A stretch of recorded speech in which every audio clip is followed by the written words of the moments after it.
Okay, 10 o'clock. Beautiful. Good to be here with everyone. And good to see beautiful friends and Francine, I get to see you now. I didn't see you last time. Hi. Oh, this is so lovely. I loved your response last time, Francine. It's like, oh, I'm very relaxed today, and I want to be able to stay that way. Beautiful. We're playing with some new technology here this morning. So this is currently streaming live on YouTube at the same time.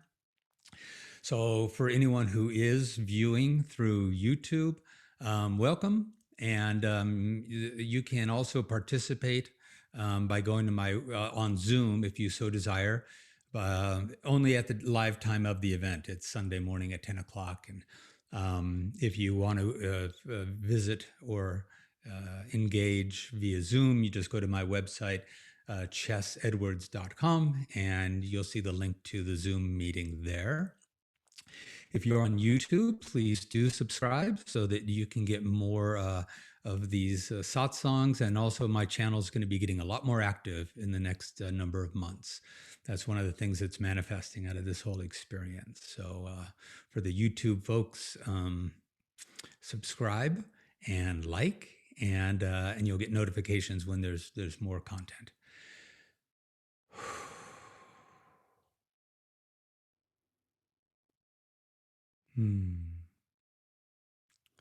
This time of such disruption I'm finding it to be remarkably valuable. I'm hoping you are too.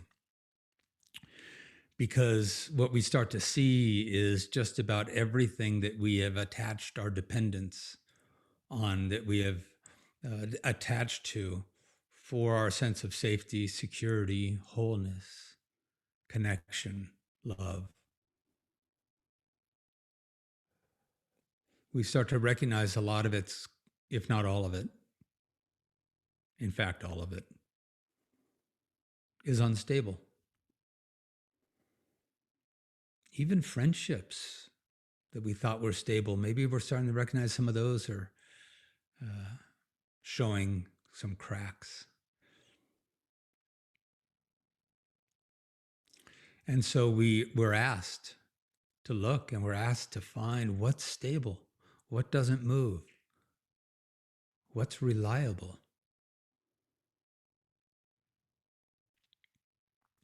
And it turns out what's reliable, stable, unmoving, unchanging is us. The truth of us, the true essence of our eternalness, which is consciousness. We are the individuated expression of consciousness. We are an individuated modulation of consciousness, awareness.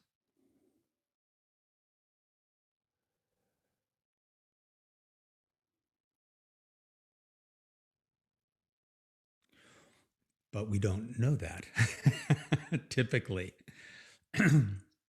or at least have an embodied experience of it.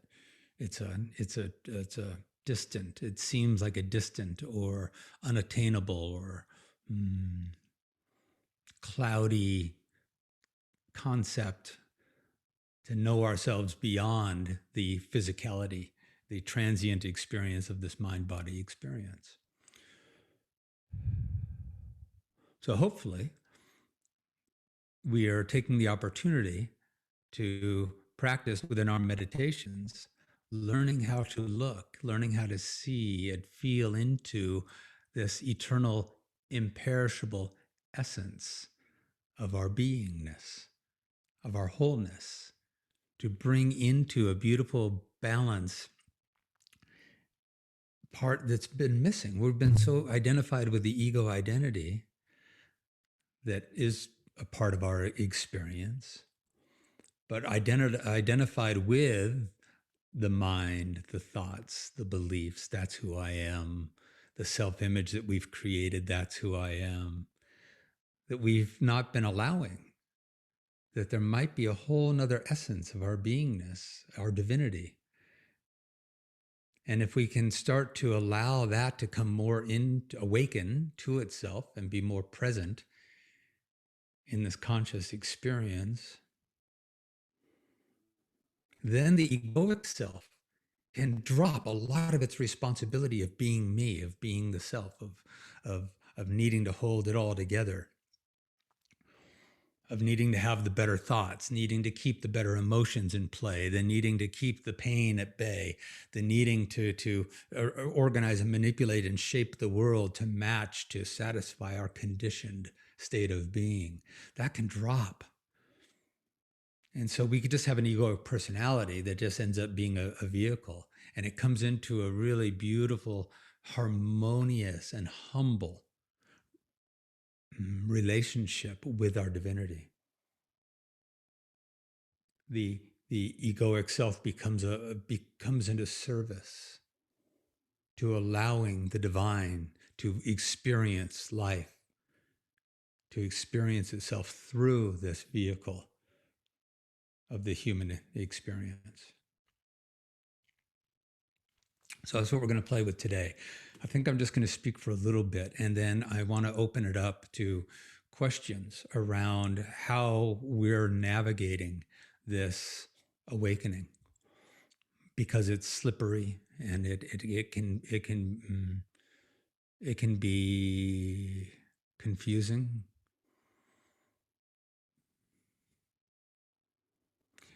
This morning, was it just this morning? It's been percolating, so it's hard to tell, but I think this morning was another whole level of allowing. Like, don't stop on this journey. Do not stop. It never stops. This allowing, this imperishable piece of being is so present that no matter what human experience I'm having, it's not going away. It's in the awakened experience. And we'll talk more about this. But but through these practices of self-inquiry, we can awaken into a greater knowing of being. And when you think you've got it, you don't. There's more. You got a big piece of it, perhaps. You've got a wider aperture, a bigger opening into the nature of being and the embodiment of that. But then in the resting as that, it opens up a whole nother level. It's like hiking, and you see a ridge and you think, okay, that's my destination. That's where I want to get to. And you get to it. Oh my God, I didn't know it would feel like this. This was where I wanted to get. But then standing on that ridge, you look out and you see a whole vista that was not available to you from just the other side of the ridge. But you pop up on top of that ridge and go, oh my God, now oh, look, there's more. And then wherever that horizon is, you move toward that horizon, and you come to that horizon, that place you were trying to get to. And you have that experience, and only from that experience can you feel into, oh, there's more. So that's why these satsangs are made available to help guide. That's what any guide does, is we just guide from the territory with which we've become the most familiar. You know, in the physical world, I guided in Nepal for 20 years. It just became, because it was a place I had become so familiar. I knew how to move around through Nepal. I knew the language, the essence. I knew how to help guide people through the experience so they could drop right through the typical tourist experience and get right into the meat and the love and the beauty and the heart of a place like Nepal.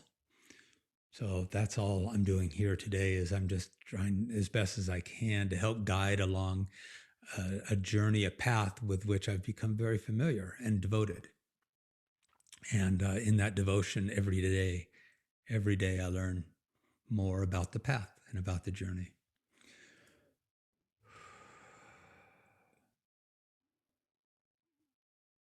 And I don't know what I would have done without this right now.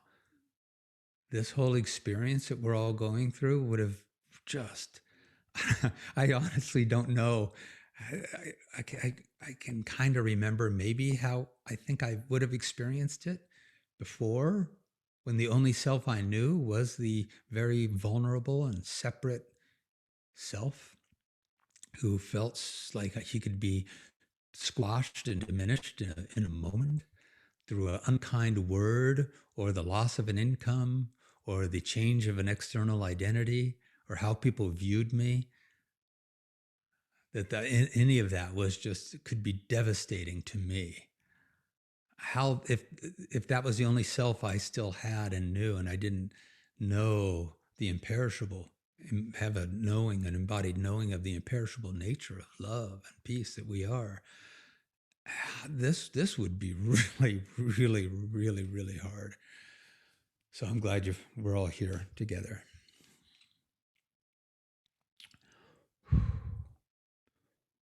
So I have a question. Feel into this. Look about the world around you right now and imagine, what if, and we'll call it God, we'll call it just God, consciousness, source, love, pure, unconditional, loving awareness. What if God could experience life, could take in and witness the world through your senses, through you, without being, without having to go through the web, without having to go through the noise and the distortion and the disturbances of mind, of your thoughts, your beliefs, your uncertainties, your anxieties, your doubts, your fears, the joys that you're clinging to, the assessments, opinions. What if you weren't interpreting the world and you could just be, you could clear and just be a pure vehicle, a devoted pure vehicle, not trying to mimic the love or the peace or the graciousness or the compassion,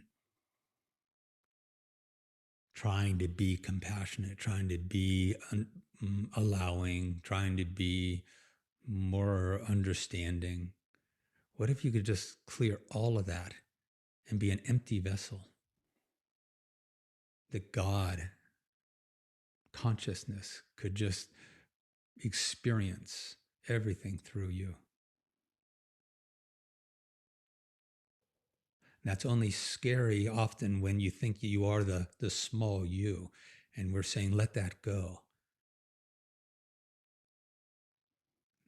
But when we come to know ourselves as consciousness, not something separate from self, that's what we all are. It's just we're the consciousness itself.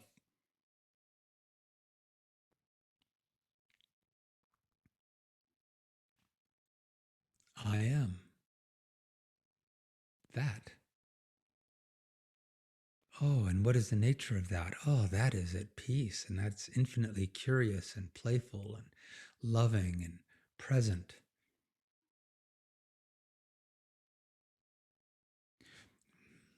So that offer, that invitation is a tool. It's a way along the path to play. I did that for a long while. There was a certain drive I used to take from Sedona here to a little town called Cottonwood, and it really opens up into a beautiful expanse. And every time I'd take that drive, I'd play with, wait, what if I'm not? What if chess isn't digging on this whole scene and I love those mountains and I love that prairie and oh, I love all of this? That's a transient I that loves this but not that and kind of loves that, but ooh, definitely doesn't love that.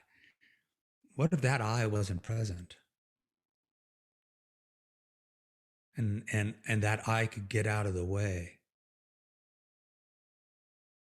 And this true vast stillness of being could move into where I, the story of me, had been occupying so much space.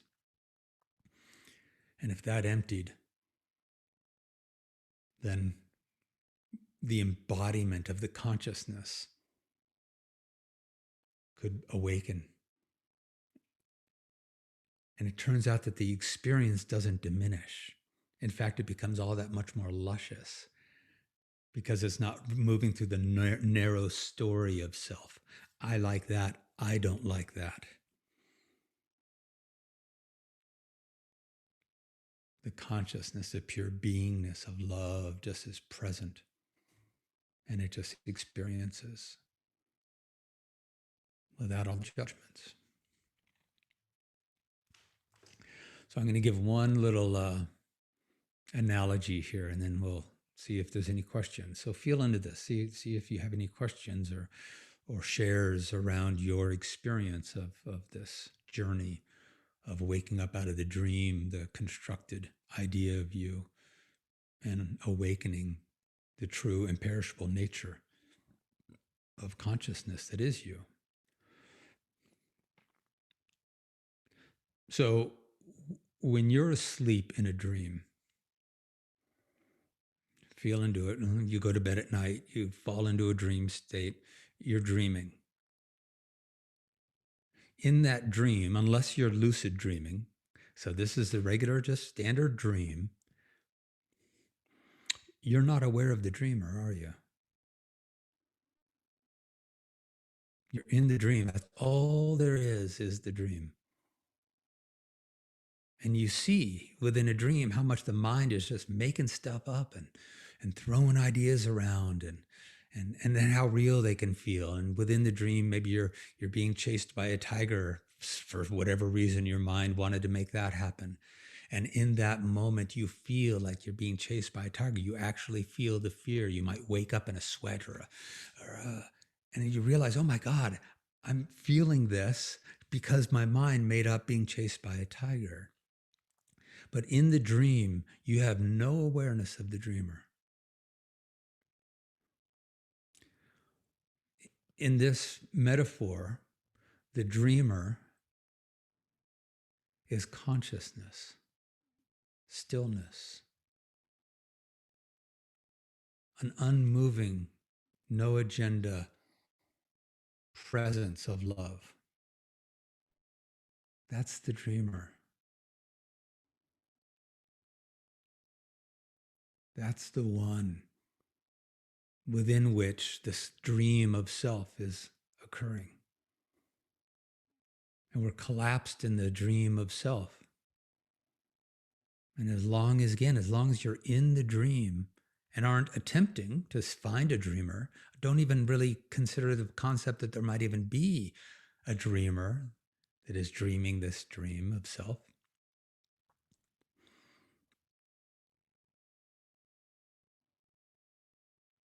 Then there's no knowing. There's no awakening. We have to inquire into, be curious about, wait a minute. There's something that is imperishable, that isn't disturbed by my disturbances, my mind's disturbances. So meditation, every meditation of inquiry, inquiring into, pointing our awareness toward the something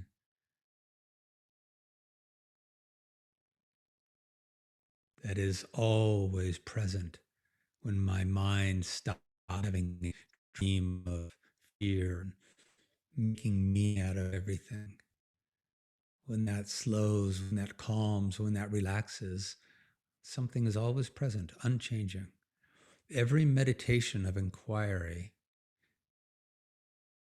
is like being in a dream and within the dream starting to have a lucid dream, starting to go, wait a minute, I'm remembering that there's something dreaming this, and being curious and starting to feel into the something, the more the presence of something that is stable within which my images of self come and go, my thoughts come and go, my feelings come and go, my emotions come and go, my sensations come and go within something.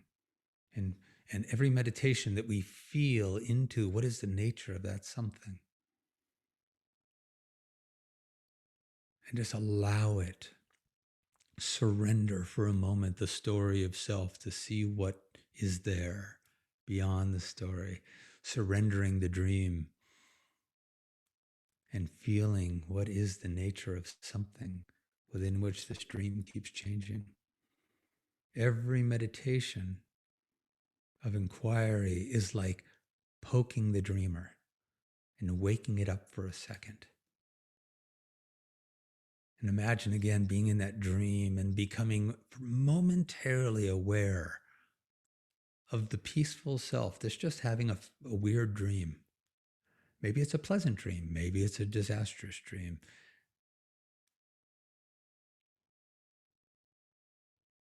And every meditation is poking that dreamer awake for just a moment. And so it recognizes itself. Now, if you don't have a meditation practice, you don't have the opportunity to point, to poke, to awaken, to look at, to be aware of the dreamer, the essence, the awake consciousness. And it takes years, typically, to poke it again and again and again so it becomes more familiar and it lasts longer. It's kind of like being in a deep, deep, deep sleep. And if somebody shakes you awake, but you've been asleep for years or lifetimes, and somebody shakes you awake, you might wake up for a moment and go, oh, wow, I get it. I feel it. Man, but you've been in a deep sleep. You would be groggy. It'd be hazy. It wouldn't be clear. You don't just come out of a deep sleep. You've been asleep for a long, long time and just pop open and pop awake. You slowly wake up. But if you're not practicing in a meditation of poking that awareness, that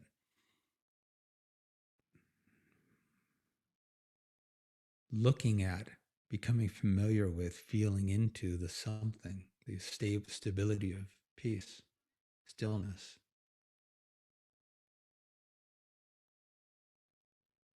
If you don't get familiar with it again and again and again and again and again,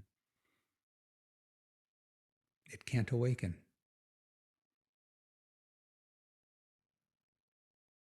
Okay. So, questions, shares. Where are you in your journey? Where are you in your meditation practice? Where do you find the edge of, like, I'm on this journey and here's where it gets squirrely. Here's where it gets a little bit unwieldy, or I don't, there's a concept that's kind of making sense and not quite, and I want to understand it better. So if anyone has a question, go ahead and pop open your microphone. And if not, I've got a few more shares here.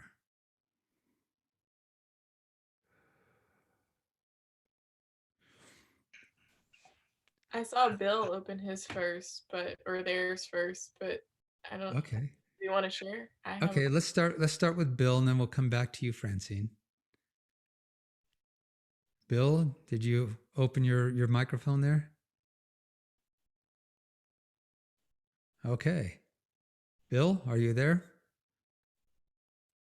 If you're talking, Bill, I can't hear you. You can chat something in the chat box. You can also click on your little microphone in the bottom left-hand corner and check to make sure that that isn't muted, or that you're using the correct microphone, that it's accessing the correct microphone. So, Bill, do you have any? Are you there? Okay. All right, Francine, back to you. Hi. Hi. We talked about it before, but the language is difficult. So I think the place I am in now is poking that awareness of asking, like, hey, what's going on, and noticing it. Yeah. And it's noticing it's created sort of this really interesting mindset, I guess. Mm-hmm. And really, you know, what practices am I doing to be settled in now, but also invite abundance in, has been like a weird place of like, when I am inviting or asking or thinking about abundance, I don't want to be telling my self, my now self, that something's wrong with what's going on, but that we're inviting more. Does that make sense? Total sense. Yeah, no, absolutely. Absolutely. And I appreciate you're right. The languaging is difficult sometimes. Mhm. If I hear you correctly, I want to make sure I'm tracking with you. There seem to be two different tracks, and they're both valuable. Mm-hmm. But they can get, if they get used at the same time, they can get muddied a little bit. Mm-hmm. Who am I? What's the nature of my beingness, of the essence, the imperishable essence of consciousness, is different than how do I attract abundance? Mm-hmm. Because the I that it feels a little bit at lack, or I'll be better when there's abundance, is just reinforces to a degree the um, the limited self, Yes. the person, and we are the person, and the person wants abundance. That's why it's a little bit separate. I have a life to manage, and I want to bring it into resonance with the beauty and the love and the abundance that would make this play seemingly more enjoyable to this human experience, right? But if I don't awaken into the true imperishable nature of my being, I will be susceptible to attaching to the need for abundance and the need for things to be a certain way before I can really be at peace. Yes. Well, when we awaken what we are, we recognize that what we are is peace. Mm-hmm. It's already at peace. It's the one consciousness. How could it not be at peace? So does that initially, the first part of this conversation, does that make sense that those are two separate things? Yes. Yeah. Okay. I and I will tell a little story about this real quick. There was a teacher that I used to follow, and he was a young guy and very awakened, and yet also taught and guided in the ways of, through the awakening you will attract abundance. And it was hard to see so many people get stuck in that. I had somebody who's one of my students who also was following this teacher, and after she attended a 3-day retreat and came home with it from it, and after about 2 weeks was in a deep depression. And she called me and she said, I don't understand what's going on. I'm seeing all these other participants who are saying, wow, this stuff really works. I've got more clients now than I used to have. And this is opening up and that's manifesting and that's changing. And she goes, and that's not happening for me. What am I doing wrong? And she was under the assumption that the peace, the awakening, would bring these things that it turns out it would just be satisfying the ego. Mm-hmm. And my question was, all these people who are saying, wow, this stuff really works. Look, this is great. I'm going to keep doing this because look at all this stuff that's happening. If all that was taken away from them like this, would they still be at peace? Mm. That's fascinating. I have an inkling that you might be speaking about my coach and Mm. a spiritual teacher that she sometimes speaks about. That's so fascinating. It's not a her, it's a he. Ah. It's not. It's not. But that kind, you see how that the ego will want to co-opt the experience. I want to be more spiritual and I want to awaken so that I can finally be at peace. Mm-hmm. Yeah. right? Okay. So then does the question come around to, rather than the abundance side, the tracking with the journey of awakening as the imperishable piece that you already are?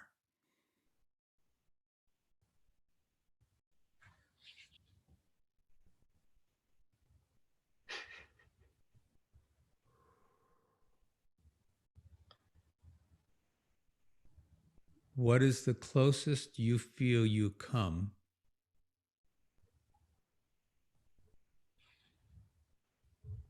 to knowing or embodying or even having even a glimmer of experience of a you, of a formless essence of being that transcends the whole mind body experience, that is not stained by or impacted by anything that happens in the world of form?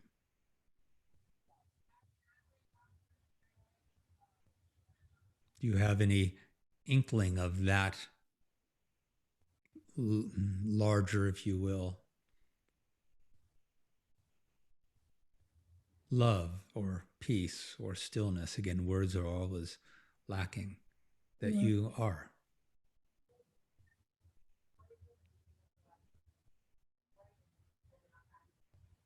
I mean, when I'm actually fully able to accept,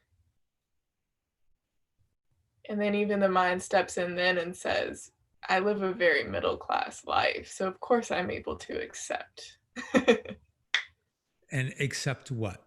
Accept like the conditions, the stuff that's happening. the the condition, yeah, the condition, the things that are happening because it is comfortable to my ego. It is comfortable to my ego, so of course I accept it. Hmm. Right. Okay. Beautiful. So and what do you recognize about that I who accepts?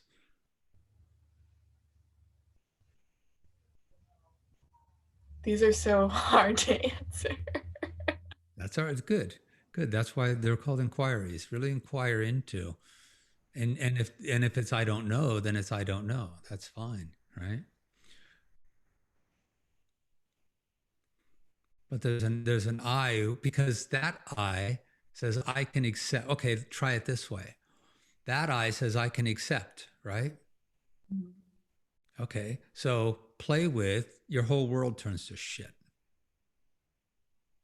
Can that I still accept, or is that I struggle? Ooh, well, wait a minute. Now I'm not so sure. Did it get moved? Did it get disrupted? Did it get disturbed?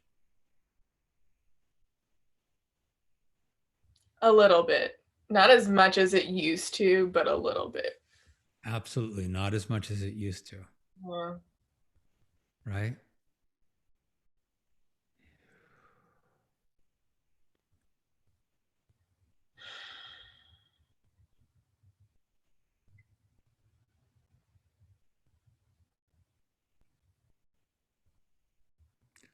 There's an undisturbed something, an undisturbed presence within which even that little disturbance appears, arises.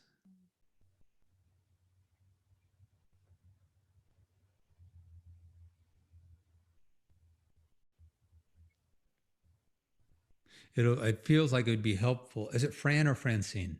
Either. Both are acceptable. Okay. Thank But you. it's not Bob, right? So, okay. So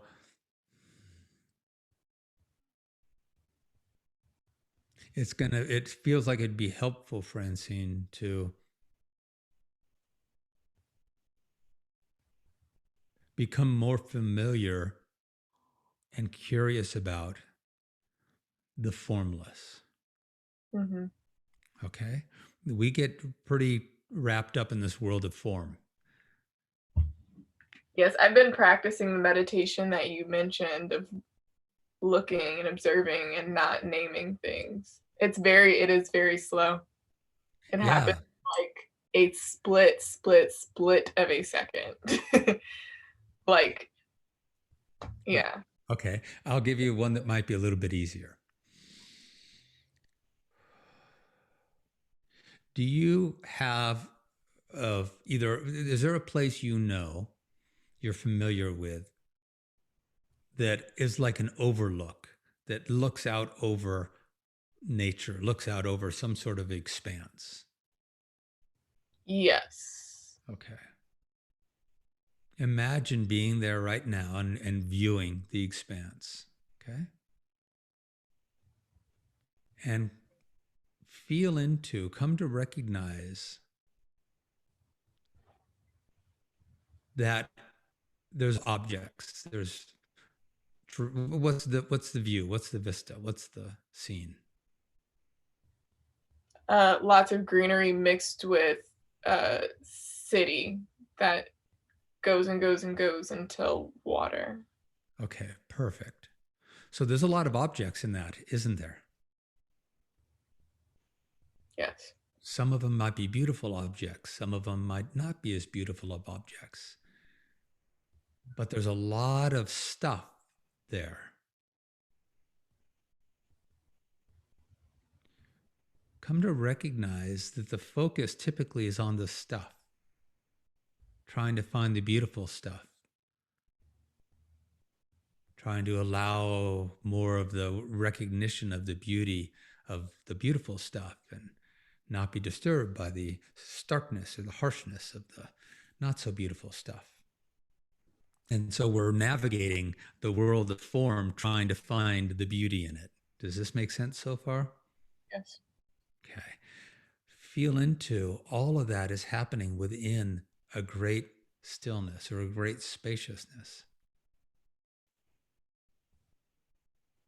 There is more spaciousness and stillness in the world than there is form in the universe, as a matter of fact. And even that's a small concept. There's more silence than there is noise in the world.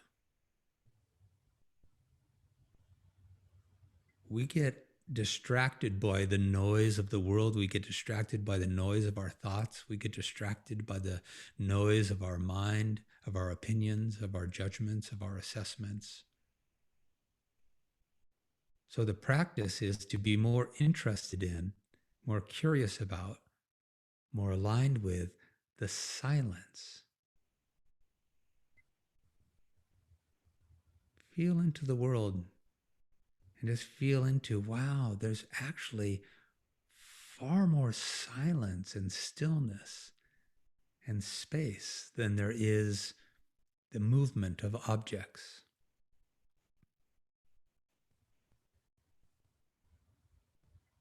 Can you track with that so far? Kind of. Yeah, kind of. Is there So as you're looking out over that view and here remembering it, right? Mm-hmm. Be less interested in the objects and more interested in the fact that they're all appearing and disappearing and coming and going, shifting and moving within a vast stillness.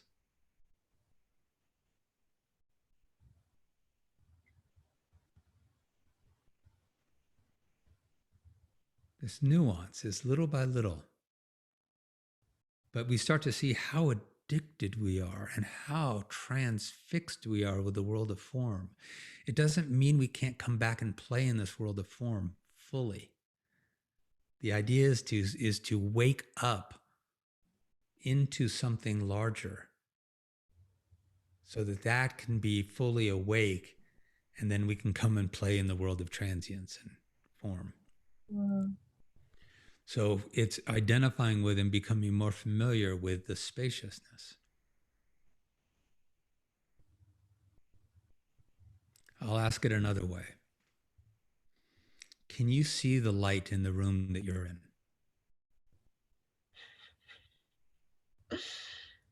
I guess I would have perception of it, but I can't see it. You can't see it, right? Right. So when I was first asked that question, I went, well, duh, yeah. And then the teacher went, really? Really? You can see the actual light. Right. Ah, Yeah. you see what the light is reflecting off of, yes? Mm. And if you could see the light, it would be because you'd see maybe a shaft of light, but that would only because it would be reflecting off of incense smoke or dust motes or something of that nature, yes? Yeah. And yet the light exists, doesn't it? Yes. Be more interested in, curious about the essence of the light than you are with the objects that it's reflecting off of. You can't see it, but it's there, isn't it? Mm. Yes. So we start to learn how to be curious about what is there that we can't see.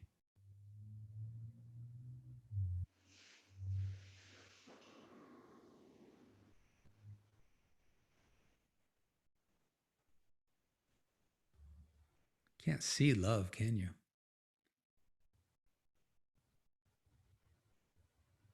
You can see acts of love.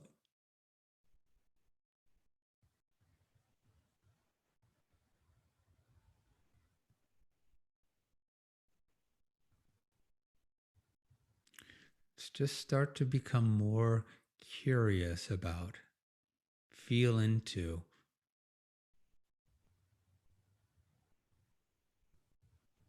the space,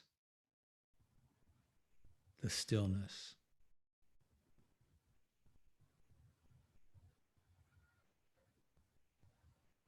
the peace, the silence.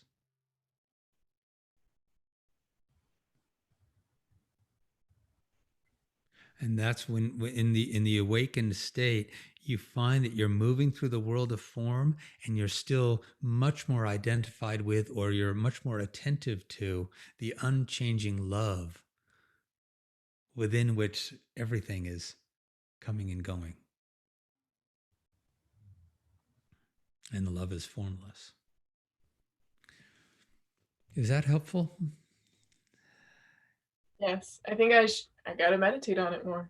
There you That's go. the truth of it. Every meditation is poking that awareness, that essence of being, and it's formless. Becoming more aware of that which the mind can't objectify. Mm. Um, there's a, let me grab it here real quick. This has been a tool that's been helpful for me. So this is going to get a little bit esoteric. There's seeming silence, right?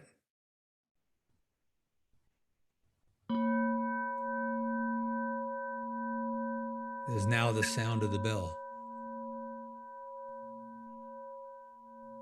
As soon as there's a sound of the bell, we tend to forget the silence. The silence is not vanquished. It doesn't actually go away. It's there.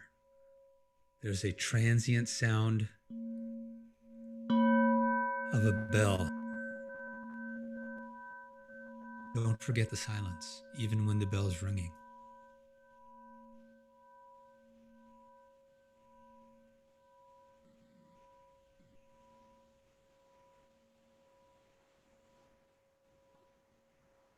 And you'll start to become more familiar with feeling that which you can't hear or see.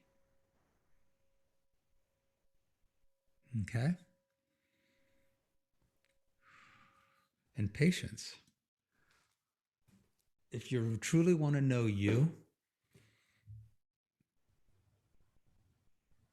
the wholeness of what you really are, it's going to take a while to wake up from the dream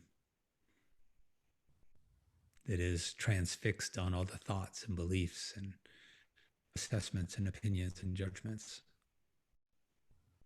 and emotional movements. Those are all happening within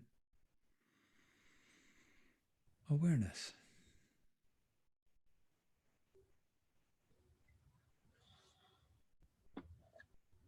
So find something in that resonates and marinate with that.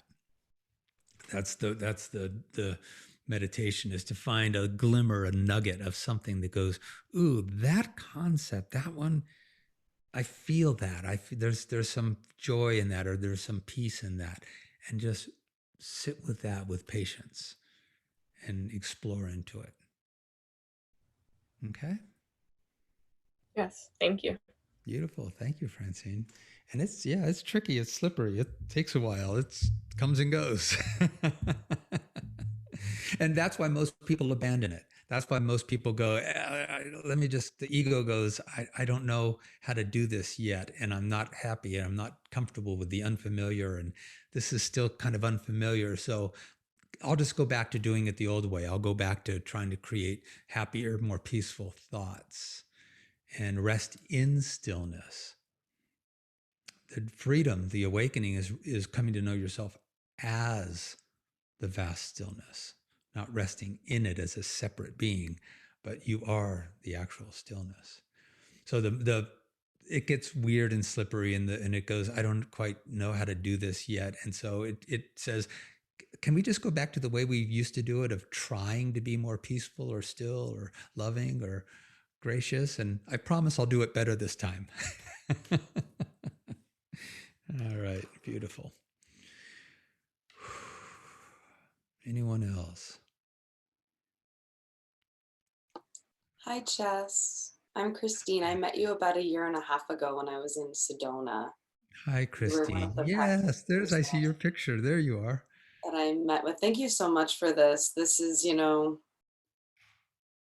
when you're in alignment and the messages that come through. For me, what has been resonating this morning, and especially listening to you, Francine, is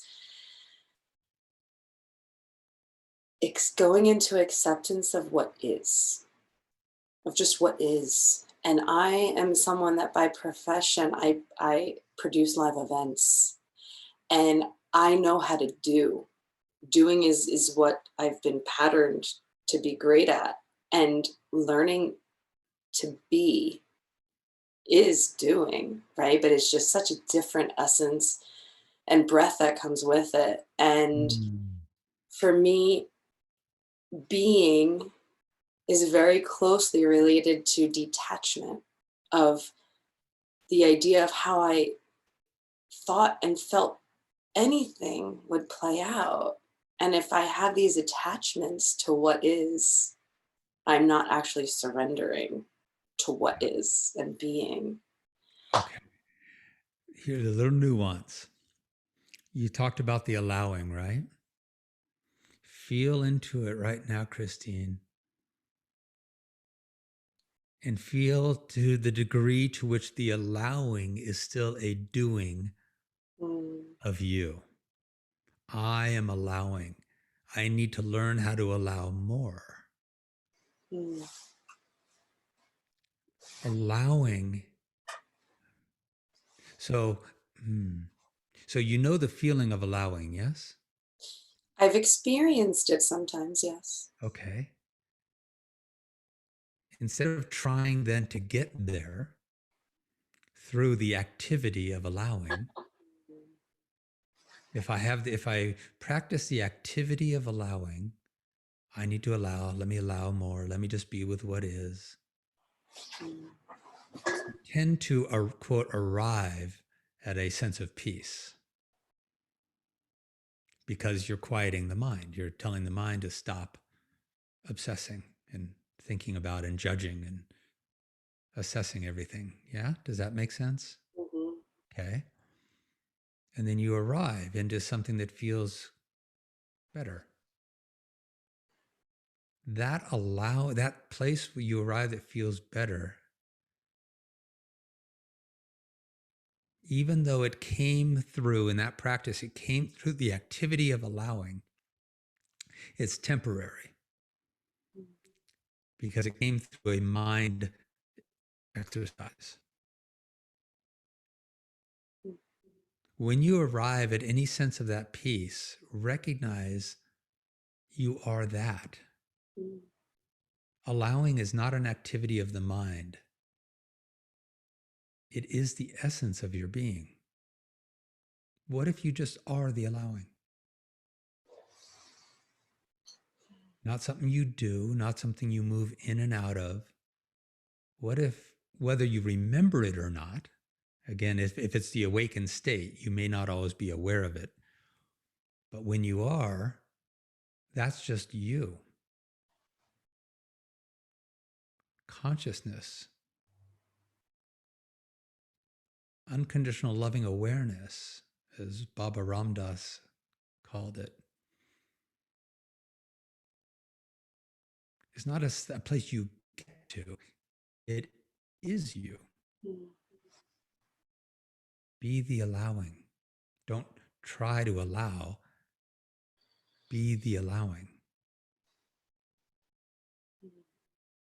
And then you'll find that in being the allowing, it doesn't have an agenda of like, ooh, I can allow that, but that one I struggle with. It's either allowing or it's not.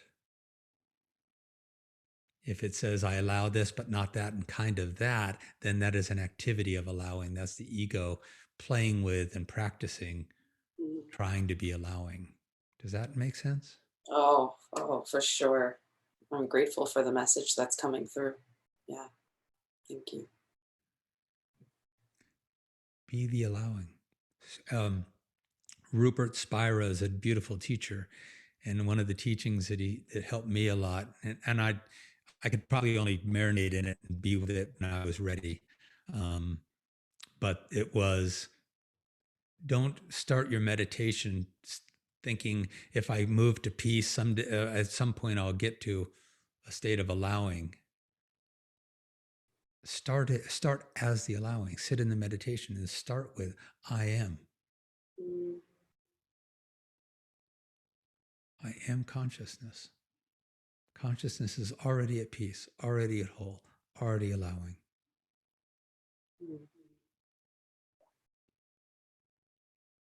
I am that. And if that stays awake, then I can have an awesome dream.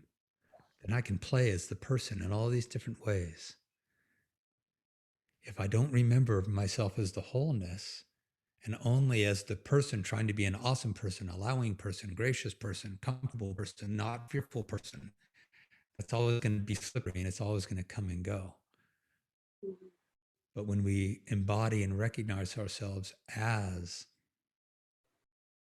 imperishable, unmoving, unperturbed love, I am that. Oh, within which my conditioning is arising and it doesn't feel loving, and my conditioning is arising and it feels fearful. And my conditioned self, my ego self is arising and wants to attach to this and this and that. That's all happening within unconditional loving awareness.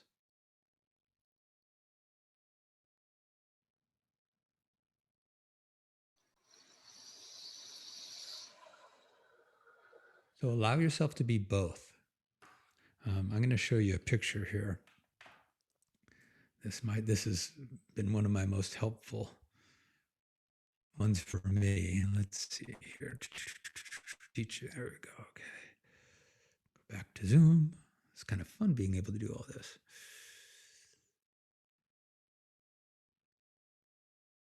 Okay. You see that? Yeah.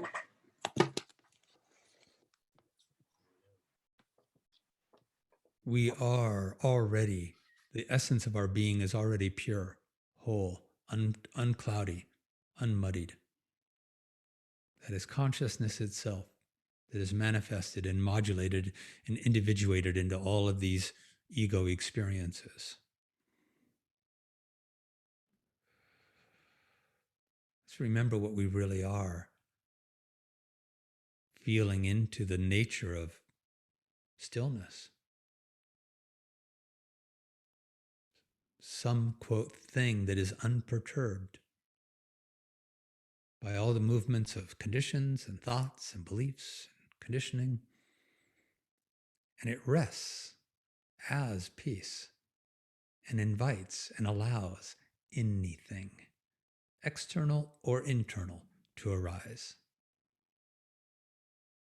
And it helps to hold that side by side. And it's like, oh, embody, awaken the pure love. And notice your anxiety. Notice where you do allow and don't allow from the egoic perspective. And that's like the two rivers coming together.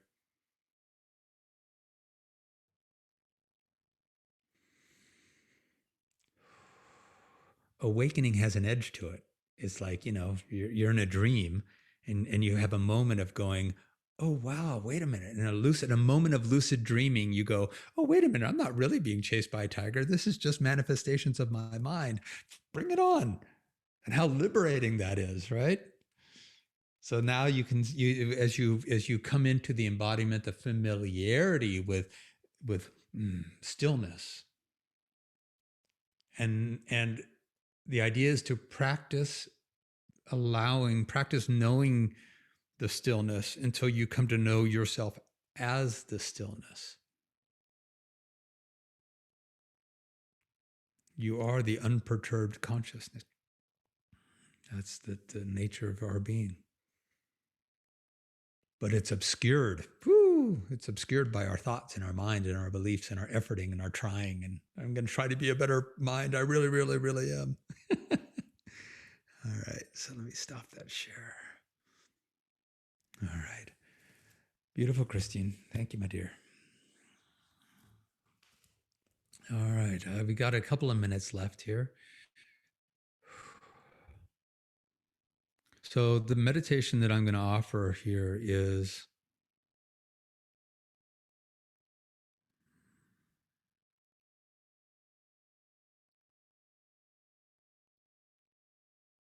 feel into whatever vision, whatever image comes to you of a space.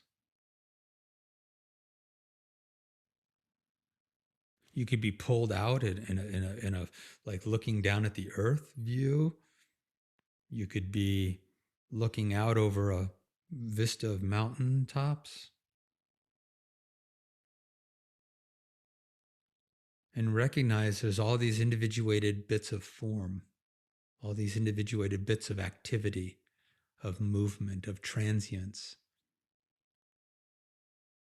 Anything that comes and goes. Thoughts, feelings, emotions, self-images. I had a great self-image 2 days ago. What the hell? Today, not so much. Even a redwood, 300, 500 years old, or a bristlecone pine, 1,000 years old, comes and goes. And the meditation is to recognize that everything comes and goes within an already present stillness, awareness, consciousness, beingness. And instead of just trying to name it,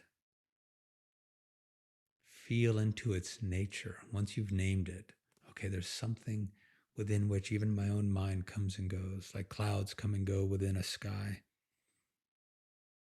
Be more interested in the skyness.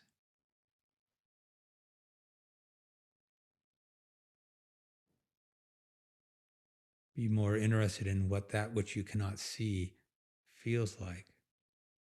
There's more stillness in the world than activity. In fact, all movement happens within stillness.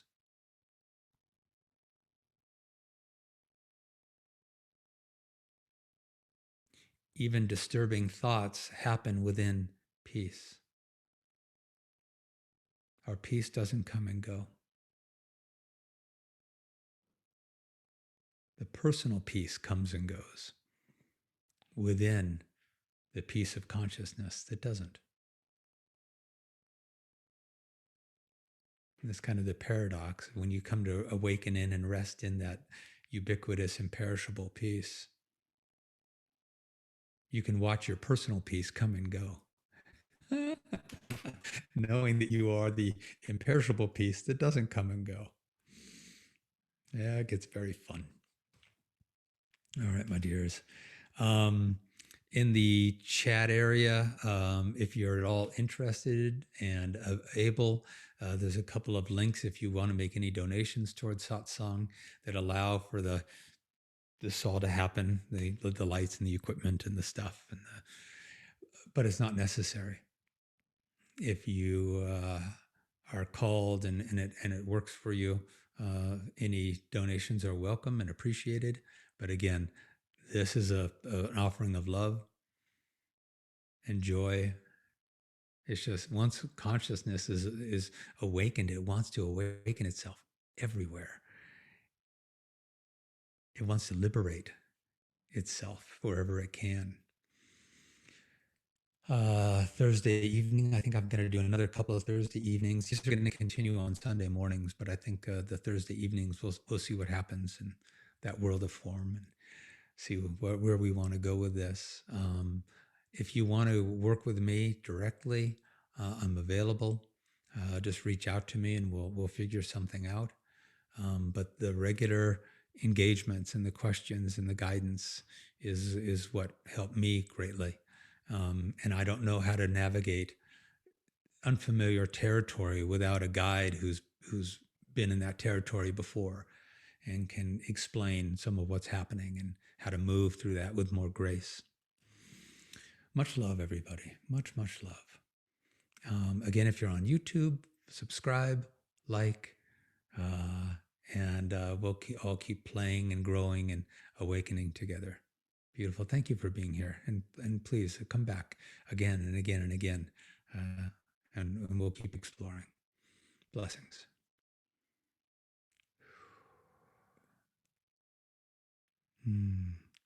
Oh, waving. Oh, see, I look at the camera and then I look down at the screen.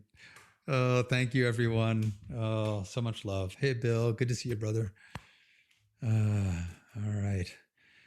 Yay.